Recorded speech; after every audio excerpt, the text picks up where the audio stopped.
A'udzubillahi minasyaitonirrajim. Bismillahirrahmanirrahim. Alhamdulillah rabbil alamin. Sallallahu ala sayyidina bil qasimil mustafa Muhammad wa alihil muntajabin al ma'sumin wa la'natullah ala a'daihim ajma'in minal an ila qiyami yaumiddin.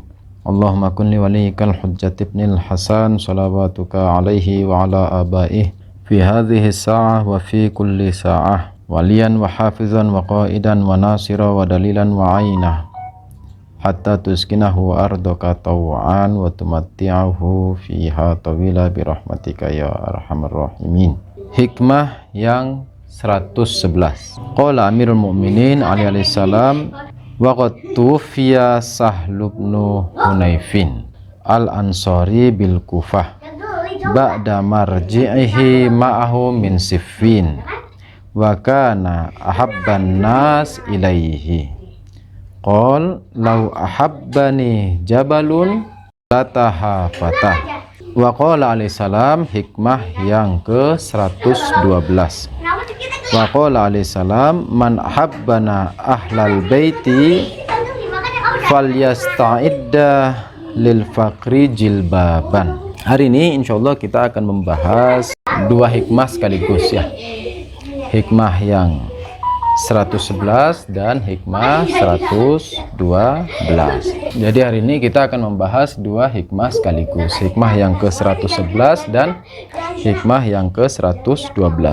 Amirul Mukminin alaihissalam mengatakan, jadi ketika Imam Ali alaihissalam kembali dari perang Siffin, ada salah seorang sahabat yang bernama Sahal bin Hunayf. Ketika Amirul Mukminin alaihissalam kembali dari perang Siffin, ada salah satu sahabat yang bernama Sahal bin Hunayf itu meninggal. Sahal bin Hunayf ini dia orang Ansor, Al-Ansori, dan dia merupakan sahabat yang sangat dicintai oleh Amirul Mukminin Imam Ali alaihissalam. Nah, ketika mendapat kabar kematian Sahal bin Hunayf, Amirul Mukminin alaihissalam mengatakan, lau ahabbani jabalun la tahafatah. Dikatakan kalaupun seandainya, lau itu dalam bahasa Arab, penggunaan kata lau itu merupakan kata yang dipakai untuk kalimat bersyarat, seperti lauka nafihi ma'alihatun illallah lafasadata itu. Jadi lau itu digunakan untuk kalimat bersyarat. Tetapi kalimat bersyaratnya begini. Dia kalimat bersyarat yang dimana kalau sebelum itu kalimat bersyarat itu kan terbangun dari dua kalimat ya. Sebuah kalimat bersyarat itu terbangun dari dua kalimat. Contoh misalnya dalam bahasa Indonesia ya. Contoh misalnya saya mengatakan begini. Saya mengatakan jika Ali belajar, maka akan faham. Saya ulangi, jika Ali belajar maka akan paham. Ini kan kalimat bersyarat nih. Nah, kalimat bersyarat itu terbangun dari dua kalimat. Ada namanya kalimat syaratnya dan ada kalimat jawab. Dalam contoh kita, tadi kita katakan jika Ali belajar maka akan paham. Nah, ini dua kalimatnya yang mana ini? Yang pertama kalimat syarat. Kalimat syarat itu yang mana? Ali belajar. Ini kalimat syarat. Kalimat jawabnya yang mana? Ali faham. Jadi ada kalimat yang pertama Ali belajar, kalimat jawabnya Ali faham. Kan gitu.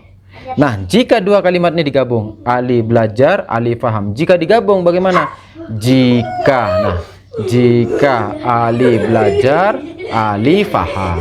Ini disebut kalimat bersyarat. Nah, lau juga demikian. Lau itu digunakan untuk kalimat bersyarat. Tetapi ada kekhususan. Kekhususannya lau itu apa? Dikatakan dalam lau, penggunaan istilah kata lau itu diperuntukkan bagi kalimat bersyarat di mana jika kalimat jawabnya itu tidak terjadi, maka kalimat syaratnya juga mustahil terjadi. Contoh misalnya begini. Contoh misalnya Lau kana fihima alihatun illallah lafasadata. Ini kalimat auzubillahi minasyaitonirrajim. Lau kana fihima alihatun illallah lafasadata.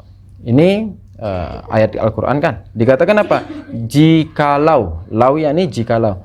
Jikalau di langit dan di bumi ada Tuhan selain Allah.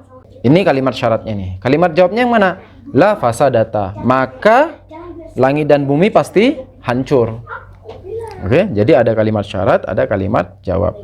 Nah, lau tadi kita katakan apa? Lau itu difungsikan jika kalimat jawab tidak terjadi, maka kalimat syarat juga pasti tidak terjadi. Nah, kita lihat, bumi hancur enggak? Oh, ternyata bumi tidak hancur. Karena bumi tidak hancur, berarti dikatakan tadi apa kalimat syaratnya? Jika di bumi, di langit dan di bumi ada dua Tuhan. Ini kan kalimat bersyaratnya nih.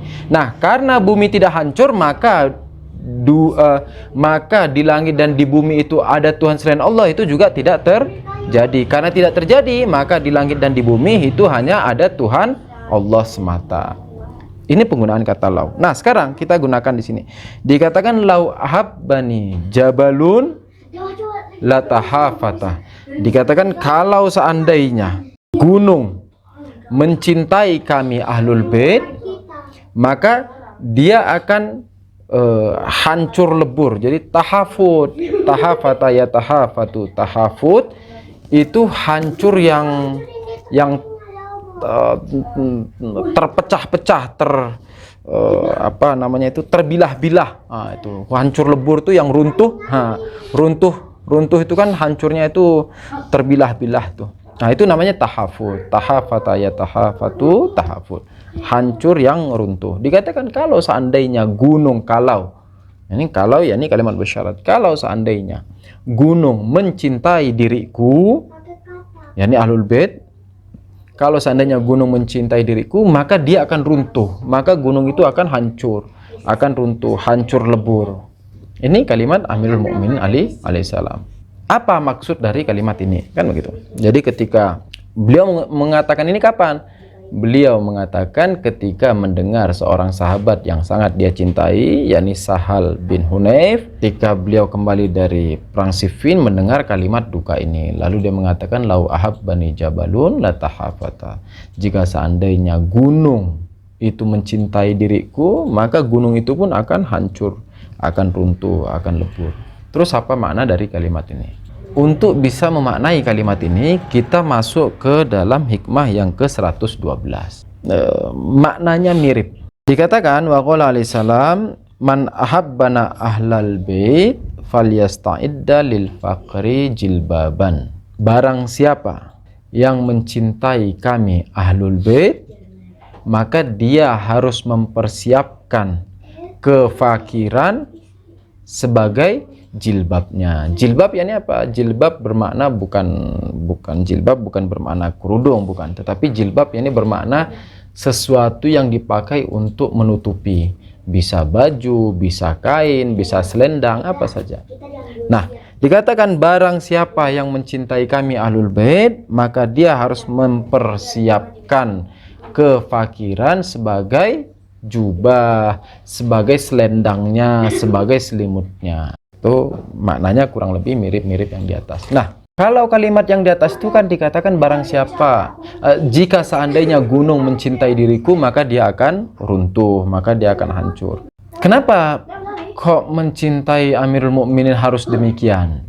Kenapa kok mencintai Amirul Mukminin Ali alaihissalam itu kok harus runtuh, lebur dan sebagainya? Sayyid Razi, pengumpul Nahjul Balagha, mengatakan makna dzalik annal mihnata taghluzu alaihi fatasru'ul masaib ilaihi wala yaf'alu dzalika illa bil atqiya al abrar wal mustafaini wal mustafina al akhyar wa hadza mislu qawlihi.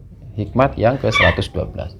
Sayyid Razi mengatakan perkataan dari Amirul Mukminin tadi yang mengatakan jika gunung mencintaiku maka gunung itu akan runtuh, maknanya itu apa? Dikatakan maknanya itu bahwa segala musibah, segala derita itu dengan cepat menghampiri Amirul Mukminin alaihissalam dan juga para pecintanya, dan juga para pengikutnya, dan juga para sahabat-sahabat setianya. Dan hal itu hanya berlaku, jadi musibah itu menghampiri dengan cepat, derita itu menghampiri dengan cepat, hanya berlaku kepada siapa? Kepada al-atqiya. Al-atqiya ini yakni orang-orang yang bertakwa. Kemudian al-abror, orang-orang yang baik. Al-mustafin, yakni orang-orang yang terpilih. Al-akhyar, orang-orang yang dermawan, yang budi pekerti. Dan pernyataan ini dikatakan wa hadza mislu qaulihi, dan pernyataan ini itu sama maknanya seperti hikmah yang ke-112 yang kita bacakan tadi. Man ahabbana ahlal bait falyasta'id dalil fakri jilbaban, barang siapa yang mencintai kami ahlul bait maka dia harus mempersiapkan kefakiran sebagai jubahnya, sebagai selendangnya, sebagai selimutnya. Dari dua hikmah ini bisa, ini secara universal ya. Dari kedua hikmah ini bisa difahami bahwa untuk menjadi Syiah Amirul Mukminin, untuk menjadi pengikut Imam Ali alaihissalam, itu bukan hal yang mudah. Yang pertama, itu bukan hal yang mudah. Jadi dia harus mempersiapkan diri menghadapi segala macam musibah, cobaan, kefakiran, kemiskinan, kesulitan. Kenapa bisa begitu? Kenapa ke orang-orang yang mencintai Ahlul Bait harus menghadapi hal itu? Yang pertama mungkin yang bisa kita raba, bahwa dalam sistem semesta ya, dalam sistem semesta itu ada take and give kan ya? Dalam sistem semesta itu ada take and give. Artinya begini, kalau saya contoh, kalau saya mau kenyang, maka saya harus makan. Kalau saya mau makan, saya harus beli nasi, beli beras. Untuk mendapatkan itu saya harus memberikan sesuatu. Untuk mendapatkan nasi saya harus mengeluarkan sesuatu, harus memberikan sesuatu. Itu satu contoh. Yang kedua, saya mau pintar. Jadi gift-nya itu kan mau take-nya ya. Take-nya itu saya mau pintar. Untuk mau pintar, apa yang harus dilakukan? Memangnya kalau kita duduk gini aja terus pintar kan? Enggak. Saya harus ke sekolah. Nah, saya ke sekolah itu kan membuang sesuatu itu. Apa misalnya? Membuang energi, membuang waktu. Dan itu harus saya keluarkan, itu harus saya dermakan, energi, waktu itu saya luangkan sehingga saya bisa mengambil ilmu tersebut. Kaidah semesta itu begitu. Antum mau mengambil, antum harus menerima. Antum mau mengambil, antum harus ngeluarin. Jadi take and give. Jadi harus balance tuh. Sekarang kita mau misalnya menjadi pengikut Amirul Mukminin alaihissalam, yang tentunya karena Amirul Mukminin alaihissalam itu adalah insan kamil, insan paripurna, manusia sempurna, maka kita kan juga mau seperti itu kan ya. Kita juga mau mendekati makom para aimah maksumin karena mereka adalah contoh kita. Nah, karena mau mendekati mereka, makom ini tidak bisa dicapai, derajat ini tidak bisa dicapai kecuali ada sesuatu yang kita berikan juga tuh. Kan kita mau menggapai tadi, mau mengambil, mau mentek ya derajat itu. Maka mau tidak mau ada yang harus kita keluarin. Ada yang harus kita dermakan, ada yang harus kita korbankan. Salah satunya apa? Salah satunya dengan menghadapi cobaan. Salah satunya dengan menghadapi cobaan. Maka cobaan ini, semua cobaan itu sebetulnya adalah ujian naik level tuh. Segala cobaan itu ujian naik level. Yang kalau seandainya orang berhasil, maka dia naik ke derajat yang tertinggi. Kalau orang tidak berhasil, maka dia jatuh ke derajat yang lebih rendah. Dan bagi para orang-orang bertakwa, orang-orang baik, orang-orang mustafa tadi itu, para muttaqin, mukminin, Syiah Ali alaihissalam, musibah itu, derita itu justru dinilai sebagai nikmat dari Tuhan, justru dinilai sebagai kasih sayang Tuhan kepada dirinya. Malah kalau seandainya orang-orang mukmin tuh, kalau seandainya sudah berbulan-bulan nggak sakit atau berbulan-bulan nggak dapat musibah, hidupnya enak-enak saja, itu malah takut. apa? Ini jangan sampai justru ini cobaan yang justru lebih berat tuh. Kan ada terkadang orang mengatakan kesehatan itu nikmat kan ya. Orang mengatakan kesehatan itu nikmat, rezeki itu nikmat ya. Keluarga itu nikmat kan gitu. Tapi di sisi lain bisa jadi nikmat pakai qaf. Ini bisa menjadi bencana. Contoh misalnya rezeki, uang. Punya uang itu kan rezeki, itu ya nikmat dari Allah Ta'ala. Tapi kita lancar-lancar aja nih, uang lancar saja, rezeki lancar saja, seakan-akan kayak mulus-mulus saja ini hidup nih, zindagi dunia istilahnya di sini. Kehidupan dunia kita ini kok nyaman-nyaman aja, kok mulus-mulus saja. Itu kita perlu menghidupkan alarm tuh. Kenapa perlu menghidupkan alarm? Di dalam aturan kehidupan, di dalam akhlak Islam itu ada namanya istidraj. Istidraj itu apa? Istidraj itu Tuhan secara perlahan memberi sesuatu kepada kita, tapi perlahan tuh memberi sesuatu kepada kita pelan-pelan sampai apa? Sampai kita betul-betul tenggelam di situ dan tidak ada jalan kembali. Justru pemberian Tuhan itu yang tadi kita kira itu adalah rezeki, itu adalah nikmat dari Tuhan, justru ternyata Tuhan sedang menghukum kita dan kita terbuai dengan itu. Itu harus berhati-hati. Makanya para orang-orang bertakwa, para arif, para ulama itu kalau tidak sakit 40 hari atau nyaman banget selama 40 hari itu sudah mulai takut tuh. Itu sudah mulai khawatir. Makanya mereka akan langsung pasang alarm, bertobat, ya Allah, ada apa ini kok 40 hari nyaman-nyaman saja nih, bahkan bersin sekalipun enggak misalnya, kan itu perlu dipertanyakan.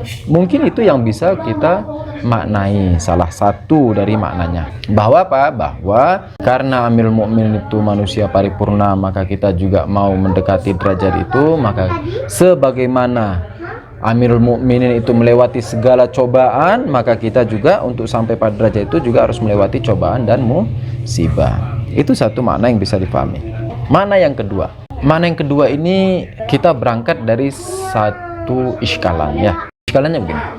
Dikatakan barang siapa yang mencintai kami Ahlul Bait, maka dia harus mempersiapkan kefakiran sebagai jubahnya, kan begitu, sebagai jilbabnya. Pertanyaannya begini, apakah kalau orang menjadi Syiah harus fakir?